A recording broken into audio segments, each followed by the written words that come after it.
हम सब लोगों को ये जानने की इच्छा होती है कि हम ऐसे कौन से देवी देवता की पूजा करें जिससे कि हमें जो है हमारे सारे कष्ट दूर हो जाए और हमें उनका आशीर्वाद मिले। तो हमारे कुछ इष्ट देवी देवता होते हैं, न्यूमरोलॉजी से हम पता कर सकते हैं कि हमारे इष्ट देवी या देवता कौन है। तो आज का वीडियो हमारा इसी टॉपिक पर है। मैं अनुराधा राज त्यागी, न्यूमरोलॉजिस्ट, वास्तु कोच, आप सभी को प्यार भरा नमस्कार। मेरे चैनल पर आप लोगों का बहुत बहुत स्वागत है और अगर आप मेरे चैनल पर नए हैं तो जल्दी से बेल आइकन को प्रेस कर लीजिए और सब्सक्राइब कर लीजिए जिससे कि आपके पास नए नए नोटिफिकेशंस आते रहें।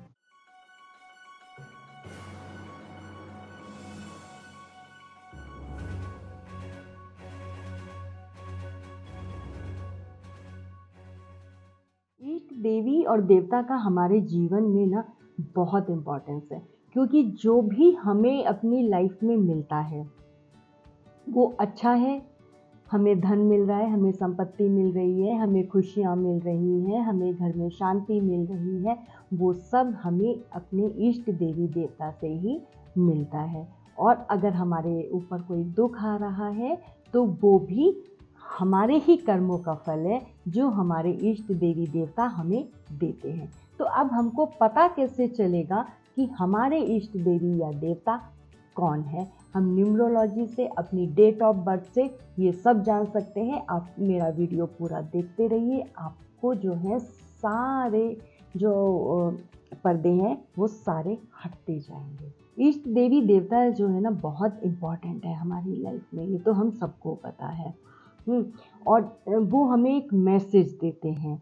मैसेज कैसे देते हैं कि अगर मेरे इष्ट देवता राम है तो सबसे पहले क्या ख्याल आता है? मर्यादा का। तो मेरे अंदर कुछ ना कुछ राम से मिलता जुलता जो है जरूर गुण होगा। और अगर मेरे इष्ट देवता हनुमान जी हैं तो मैं शक्तिशाली होंगी या एनर्जेटिक हूँ। अच्छा, या मेरे इष्ट देवता जो हैं शिव हैं तो मेरे अंदर जो है थोड़ा बहुत भोलापन जरूर होगा या उनके कोई भी ऐसे गुण जो मेरे अंदर होंगे। तो आप भी जो है अपनी डेट ऑफ बर्थ से अपने इष्ट देवी या देवता को जान सकते हैं। और ये मैसेज जो है ना हमारे अंतर मन में उतर जाता है। हमारे इष्ट देवी देवता हमें शोहरत, नाम, पैसा, संपत्ति, सुख, समृद्धि सब देते हैं। ये हमारी लाइफ में कुछ ऐसे होते हैं कि जैसे जब हम घर बनाते हैं ना तो उसकी फाउंडेशन जितनी मजबूत होती है घर जो है उतने ज़्यादा टाइम चलता है और उतना ही मजबूत बनता है। ऐसे ही अगर हम अपने इष्ट देवी देवता की पूजा करते हैं तो हमें लाइफ में जो है कष्टों का सामना नहीं करना पड़ता है। यूँ तो पूजा तो हम सभी लोग करते हैं, लेकिन सही देवी देवता की अगर हम पूजा कर रहे हैं तो उसका फल जो है हमें चौगुना मिलता है। ठीक इसी तरह से हमें जो है अपने जितने भी मांगलिक कार्य होते हैं, शादी, ब्याह, हवन या आपका गृह प्रवेश हो गया, कोई भी मांगलिक कार्य में पहले हम इष्ट देवी देवता की पूजा करते हैं। या अगर हम कोई संकट में हैं तब भी हमें अपने इष्ट देवी देवता को ही याद करना चाहिए या उनके मंत्रों का उच्चारण करना चाहिए, क्योंकि संकट के क्षणों में वो ही हमें संकट से बाहर निकालने का निवारण देते हैं हमको। अब हमको अपनी डेट ऑफ बर्थ से कैसे पता चले कि हमारे इष्ट देवी या देवता कौन है? मैं आपको न्यूमरोलॉजी के माध्यम से बताऊंगी, आपकी डेट ऑफ बर्थ से आपको बताऊंगी कि आप कैसे जो है अपने इष्ट देवी या देवता का पता करें और लाइफ में इष्ट देव की पूजा अर्चना करके अपने सुखों को प्राप्त करें और उनका आशीर्वाद लें। आप सब लोग एक पेपर और पेन लेकर बैठिए और पेपर पर जो है अपनी डेट ऑफ बर्थ लिख लीजिए। मैंने एक डेट ऑफ बर्थ ली है 22 अक्टूबर 1970। आपने अपना डेट, मंथ और ईयर लिख लिया, ठीक है। मेरी डेट क्या थी? 22 मंथ अक्टूबर का तो वहाँ पर 10 आ जाएगा और ईयर 1970। अब यहाँ पर मैं अपने इष्ट देव निकालने के लिए 2 मेथड यूज़ करूँगी। फर्स्ट मेथड में मैं अपना ईयर लिख लूँगी 1970। अब इसको हम प्लस कर लेंगे, 1 + 9 10 + 7 17। 17 जो है 2 डिजिट में आया है, तो इसको सिंगल डिजिट में लेके आएंगे, क्योंकि न्यूमरोलॉजी में सारे नंबर जो हैं 1 to 9 ही काम करते हैं और 0 की कोई वैल्यू नहीं होती है। तो 1 + 7 क्या हो गया, 8। तो यहाँ फर्स्ट मेथड से मेरे इष्ट देव निकल कर आए, जो वो कौन है, 8 नंबर वाले। अब आगे मैं आपको बताऊंगी कि 8 नंबर कौन से देवी या देवता से रिलेट होते हैं। अब हम चलते हैं सेकंड मेथड की तरफ। इसमें हमने क्या करना है, अपना डेट भी लिखना है, मंथ भी लिखना है और ईयर भी लिखना है। तो यहाँ पर भी मैं यही वाली डेट को यूज़ करूँगी, 22 अक्टूबर 1970। 2 + 2 + 1 + 0 को आप लिखिए या नहीं लिखिए, क्योंकि कोई वैल्यू नहीं है, मैं लिख लेती हूँ, +0 + 1 + 9 + 7 + 0। अब इसका टोटल क्या आता है, इसका टोटल आया 22। ये फिर 2 डिजिट में आ गया, तो 2 + 2 = 4। अब अभी यहाँ पे हमारे इष्ट देव नहीं निकले हैं। मैं आगे का आपको बताती हूँ कि आगे इस मेथड में हमने क्या करना है। अब हमने क्या करना है, इष्ट देव निकालने के लिए डेट लिखिए आप अपनी, प्लस जो ये टोटल आया है वो टोटल लिख लीजिए। तो डेट क्या है मेरी, 22 + 4, 22 + 4 क्या हो गया, 26। तो फिर 2 डिजिट में आ गया, तो 2 + 6 = 8। तो यहाँ पर भी जो है मेरे इष्ट देव 8 नंबर वाले ही हैं। अच्छा, ये तो हो गया कि एक एग्जाम्पल मैंने आपको ये दे दिया कि जिसमें दोनों मेथड से मेरे इष्ट देव जो हैं 8 निकल के आए हैं। तो मेरे इष्ट देव 8 नंबर वाले हो गए। लेकिन कुछ डेट्स ऐसी होती हैं कि जिसमें जो है दोनों मेथड से अलग अलग निकल के आता है और हम ये दोनों मेथड यूज़ करते हैं। अब मैं इसके लिए एक डेट ऑफ बर्थ और लेती हूँ, जो हमारे बहुत जाने माने, आप सभी लोग जानते होंगे, मुकेश अंबानी जी की डेट ऑफ बर्थ लेते हैं। मुकेश अंबानी जी की डेट ऑफ बर्थ है 19 अप्रैल 1957। ठीक है, अब इसमें देखते हैं कि इनके इष्ट देव कौन हैं। पहले हम फर्स्ट मेथड यूज़ करते हैं। इसमें हमने क्या करना है, सिर्फ ईयर का काम है, तो हम मुकेश अंबानी जी का ईयर इसमें नोट कर लेते हैं, 1957। इसको टोटल कर लीजिए, 1 + 9 + 5 + 7 क्या आया, 1 + 9 10 + 5 15 और +7 15 + 7 22। 2 डिजिट में आया, तो इसको सिंगल डिजिट में लेकर आएंगे, 2 + 2 = 4। तो यहाँ पर अंबानी जी का जो इष्ट देव हैं वो 4 नंबर से रिलेटेड हैं। ठीक है, अब हम यहाँ पर दूसरा मेथड यूज़ करते हैं। सेकंड मेथड के लिए हमको चाहिए डेट भी, मंथ भी और ईयर भी। तो क्या है मुकेश अंबानी जी की डेट ऑफ बर्थ, 19 अप्रैल 1957। तो क्या हो गया, 1 + 9, अप्रैल कौन सा महीना है, 4 मंथ है, तो वहाँ पर 4 आ जाएगा। 1 + 9 10 + 4 14 हो गया, +1 15 + 9 15 + 9 24 +5 29 +7 36। तो 36 2 डिजिट में आ गया, तो 3 + 6 = 9। ये सब मैं 1 to 9 नंबर के कौन इष्ट देव हैं वो सब मैं आपको बताऊंगी। आप मेरा पूरा वीडियो देखते रहिए। टोटल क्या आया 9। तो अभी यहाँ पर जो है मुकेश अंबानी जी के इष्ट देव नहीं निकले हैं। अभी हमें आगे एक छोटा सा प्रोसेस और करना है। क्या करना है, हमने अब क्या लेना है, डेट लेनी है प्लस टोटल करना है। टोटल भी तो लेना है ना। तो डेट क्या थी 19, तो 19 प्लस 9 क्या हो गया 28। फिर 2 डिजिट में आ गया, तो 2 + 8 = 10। सिंगल डिजिट में 1 आ गया। ठीक है, तो अब अगर आप मुकेश अंबानी जी की कुंडली देखेंगे तो आपको पता चलेगा कि उसमें राहु और सूर्य, ये दोनों जो हैं प्लैनेट्स बहुत अच्छी पोजीशन में हैं। तो न्यूमरोलॉजी और एस्ट्रोलॉजी भी ऐसे मिल के भी काम करती है। यहाँ पे 2 इष्ट देव आए मुकेश अंबानी जी के। 1 नंबर सन का है और 4 नंबर जो है वो राहु का है। तो राहु और सन दोनों उनकी अच्छी पोजीशन में हैं और यहाँ पर उनके इष्ट देव भी हैं। तो वो राहु और सूर्य की पूजा करते हैं तो उनको जो है बहुत ज़्यादा लाभ होता है मुकेश अंबानी जी को।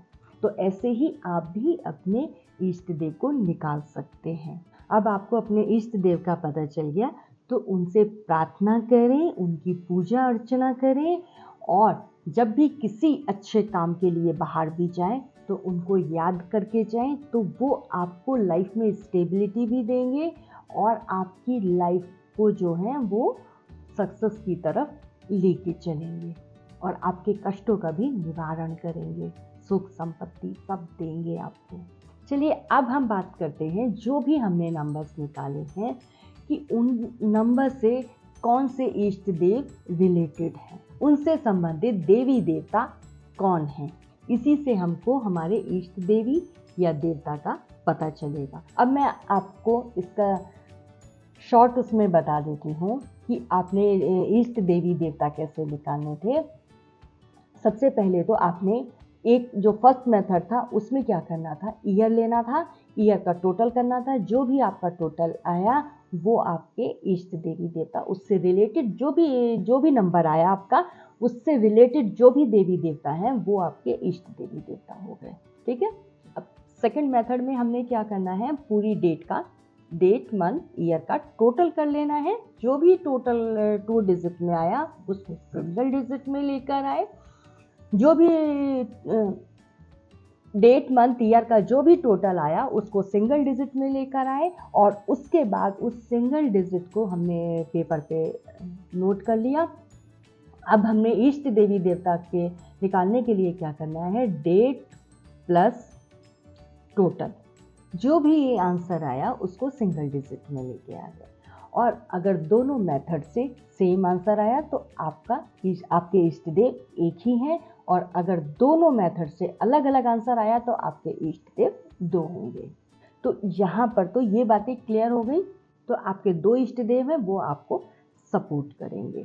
अब हम बात करते हैं कि अगर आपका दोनों मेथड से नंबर 1 आया है, नंबर 1 सूर्य का नंबर है, तो आपके इष्ट देव कौन कौन हुए, आपके इष्ट देव हुए राम, और आपको राम की पूजा करनी है और इसके अलावा आपको सूर्य की पूजा करनी है। आप सूर्य को जल दें, सूर्य के मंत्र उच्चारण करें और किसी भी काम के लिए अगर आप घर से बाहर जाते हैं जब भी, तो सूर्य की पूजा जरूर करें। हर अच्छे काम से पहले सूर्य को जरूर याद करें। घर से निकलते टाइम सूर्य की तरफ देखें और उन्हें प्रणाम करके जाएं। और अगर आप हिंदू धर्म में तो ये सब कर लेंगे, लेकिन अगर आप हिंदू धर्म से नहीं हैं तो आप छोटा सा उपाय ये भी कर सकते हैं कि जब भी आप घर से निकलें तो सूर्य की तरफ देख के उन्हें प्रणाम कर लें। और इसके अलावा आप संडे में नॉनवेज ना खाएं और लंच में जो है थोड़ा सा गुड़ जरूर लें। और अगर आपका नंबर 2 आता है तो आपके जो इष्ट देव हैं वो होंगे शिव। नंबर 2 जुड़ा है चंद्रमा से, तो आपके इष्ट देव जो हैं वो शिव होंगे, क्योंकि शिव ने चंद्र को अपने सिर पे बिठा के रखा हुआ है। तो आपको शिव की पूजा करनी है। और सूर्य के लिए जो दिन था वो था रविवार का, संडे। संडे जो है सूर्य पूजा के लिए बहुत अच्छा दिन माना जाता है। ऐसे ही नंबर 2 अगर है तो आपके लिए आपका लकी डे जो है वो सोमवार होगा। आपको सोमवार को शिव की पूजा जरूर करनी चाहिए, उनको जल चढ़ाना चाहिए। और अगर आप हिंदू धर्म से नहीं हैं तो आप इतना तो कर सकते हैं ना कि पानी को वेस्ट ना करें, दूध को वेस्ट ना करें, और थोड़े से चावल बिना टूटे साबुत चावल आप जो है अपने वॉलेट या अपने साथ एक सफ़ेद कपड़े में बांधकर जरूर रखें। तो आप देखिएगा आपको जो है आपके इष्ट देव आशीर्वाद जरूर देंगे। अब हम बात करते हैं नंबर 3 की, कि अगर आपका जो है 3 नंबर आया है तो आपके इष्ट देव जो है विष्णु जी होंगे। और विष्णु जी के लिए विष्णु जी होंगे, और इसके अलावा आप किसी भी गुरु को मानते हैं अगर, तो वो गुरु भी आपको बहुत अच्छा फल देंगे। उसमें साईं राम भी हो सकते हैं, साईं बाबा भी हो सकते हैं, और इसके अलावा आप जिस भी गुरु को मानते हैं वो उनका आशीर्वाद आपको बहुत ज़्यादा फलेगा फूलेगा। क्योंकि नंबर 3 जो है वो गुरु का नंबर है। आप बृहस्पति आपके लिए बहुत लकी डे होगा, तो उसमें बृहस्पति में जो है ना आप पीले रंग के कपड़े पहने, और हो सके तो पीले रंग का ही खाना खाएं। उसमें आपकी कढ़ी हो सकती है, आप कढ़ी का सेवन करें, या खाने में हल्दी यूज़ करें। नंबर 4 और 7 वालों की बात जो है मैं बाद में करूँगी, क्योंकि इनके लिए कोई दिन निर्धारित नहीं होता है। अब हम बात करते हैं नंबर 5 वालों की, कि अगर आपका जो है इष्ट देव का नंबर जो है वो 5 आया है तो आप जो है गणेश जी की पूजा करें, क्योंकि और बुध देव की, क्योंकि 5 नंबर मरकरी का बुध का नंबर है जो बुद्धि देता है हमें। तो आप जो है बुध की पूजा करें या गणेश जी की पूजा करें। और आपका लकी डे बुधवार है, वेडनेसडे। और अगर आपका नंबर 6 आता है तो आपको महागौरी और माँ लक्ष्मी की पूजा करनी चाहिए। आपकी इष्ट देवी माँ लक्ष्मी और महागौरी हैं, और महागौरी और माँ लक्ष्मी का दिन शुक्रवार का दिन है, फ्राइडे। नंबर 8 के लिए आपके इष्ट देव शनि हैं, शनि महाराज हैं। आप महाराज शनि की पूजा कर सकते हैं, और इसके अलावा आप विष्णु जी की भी पूजा कर सकते हैं। आपके इष्ट शनि महाराज हैं तो आपका लकी डे सैटरडे होगा। अब हम बात करते हैं कि अगर आपके इष्ट देव नंबर 9 पर आए हैं तो आपके इष्ट देव हनुमान जी होंगे, क्योंकि नंबर 9 मंगल से रिलेट करता है। आपके सारे कष्टों को हनुमान जी चुटकियों में दूर कर देंगे। आप हनुमान जी के जप करिए और इसके अलावा उनकी पूजा करिए। और ट्यूसडे और सैटरडे को आपको नॉनवेज नहीं खाना चाहिए और ना ही अल्कोहल लेनी चाहिए। अब हम आते हैं नंबर 4 और 7 की। नंबर 4 राहु का नंबर है और 7 नंबर केतु का नंबर है। 4 और 7 दोनों मिलकर ही कंप्लीट होते हैं, ये एक शैडो प्लैनेट है। नंबर 4 अगर आपका आया है तो आपके इष्ट देवी माँ दुर्गा होंगी, और माँ दुर्गा और माँ सरस्वती होंगी।